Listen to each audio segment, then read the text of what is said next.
When you learn to write fiction, one of the first lessons they teach you is something called show, don't tell. This is actually a pretty simple principle. When you create characters, you don't, for example, tell your audience who is the villain and who is the hero. Rather, your hero should say and do heroic things, and people will recognize the character as such. This is how good stories are written, and this is how we get to know who a character is and form a set of beliefs, attitudes, and opinions about them.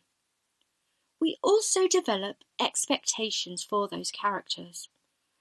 That's how you know when your favourite one acts out of character. Think about it. Isn't that also how you get to know other people? We can't hear other people's thoughts.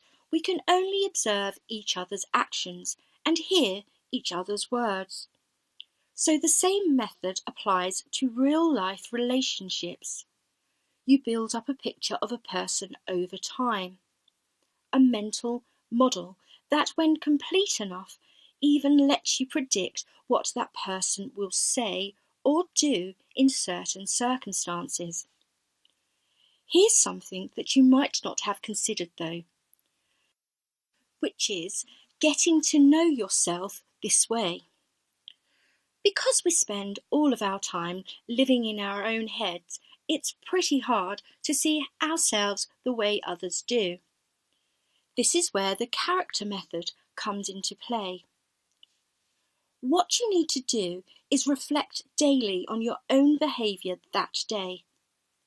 Think about the choices you made, the things you said to people, and yes, even the thoughts you had. Do you remember in an earlier lecture I mentioned the word metacognition? This is one of the first ways in which you can use it to get a grip in your self-identity. This daily reflection exercise will teach you a lot about yourself that you probably didn't know.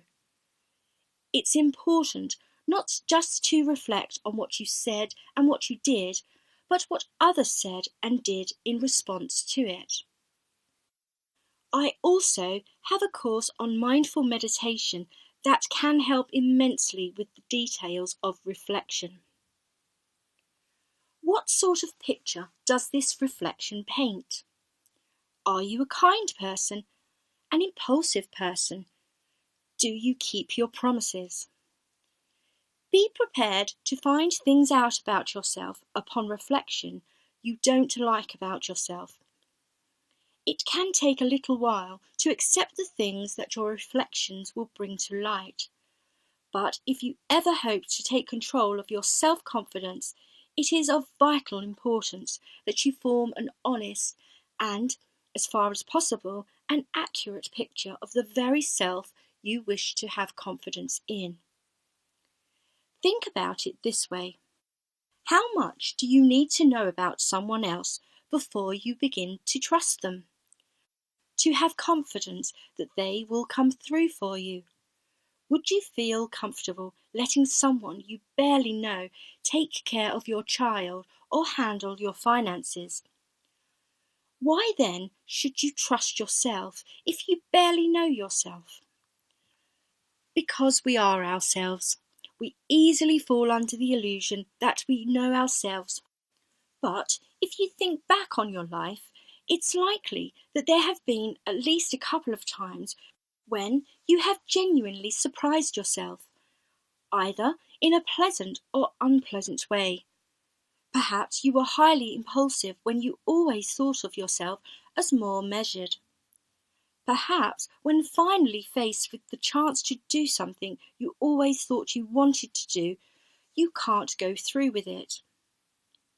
The better you get to know yourself, the more confident you can be about how you'll behave under certain circumstances. If you know that you do well under pressure, then naturally you'll feel confident about applying for a high-pressure job, as one example. Know thyself. is the famous Greek saying used by great philosophers like Plato. That advice is as true and important today as it was thousands of years ago.